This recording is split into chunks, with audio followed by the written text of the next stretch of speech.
You're saying about the valley? It's incredible the growth that's going on down there in the school districts. From what I hear talking to people, historically they rarely have a year where so many districts have so much major construction going on. I mean, in light of what's going on with the economy, you know, you would think that there wouldn't be as much growth in that area, but one would think. It seems like an anomaly, but the commercial construction even in the valley is growing like crazy. There are developers that are building commercial space as spec property, hoping they'll be able to fill that space once it's built. You don't typically see that in an economic recession. What are you finding with the schools? What's the biggest hurdle with schools right now, from your perspective? In the valley, the biggest hurdle is finding dependable vendors.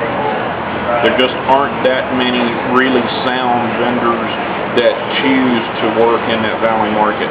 There are an awful lot of really small vendors from the local area, but there aren't that many vendors that have a real enterprise perspective. Is part of that, Mike, due to the training issue? They're not well trained, or they're, you know, they don't know what they're doing, or what's the...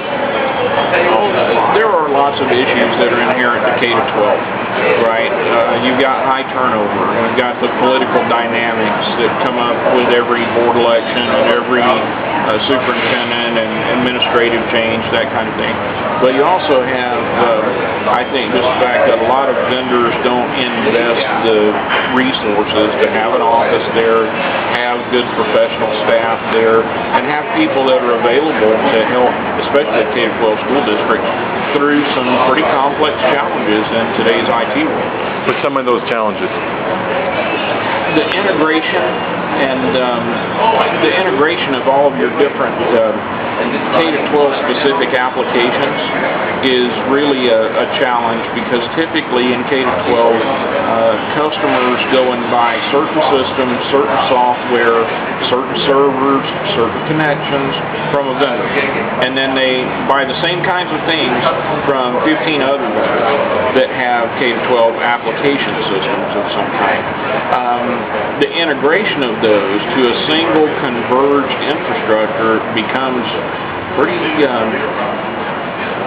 hairy sometimes. Am I hearing you say that when you're talking about like the backbone of the internet and all that, that's one of the biggest issues right now facing school maintenance and IT, you know? A good converged backbone is a huge issue. To be able to leverage a single backbone for all of your voice, video, data, surveillance, and applications delivery is a bigger picture than most IT folks in your school districts have. So this goes back to the actual design phase of either the addition, the renovation, or the reconstruction. So you as the security integrator have to make them understand. It's really valuable to customers for us to be involved in the design process, because when we're involved while the architects of the building are drawing up the plans for the building, we begin to become a delivery arm, if you will, for utilities that customers don't usually think of as utilities.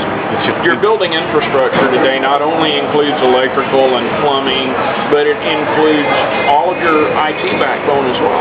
And unfortunately, for years, folks have thought of that as some add-on after the fact, post-construction. You know what? I think that's